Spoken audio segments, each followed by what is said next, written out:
Hello दोस्तों, अगर आपका भी टेलीग्राम ओपन करने पर कुछ इस तरह प्रॉब्लम आ रही है, this phone number his band, sorry this phone number his band. तो दोस्तों आज की इस वीडियो में कंप्लीट प्रोसेस बताने वाली हो टेलीग्राम नंबर को अनबैन कैसे करें।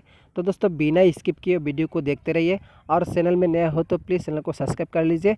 तो चलिए बिना देरी के वीडियो को स्टार्ट करते हैं।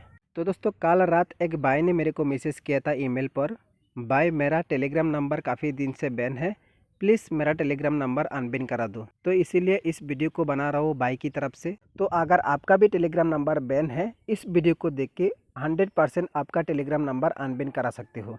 तो दोस्तों बिना स्किप किए वीडियो को देखते रहिए।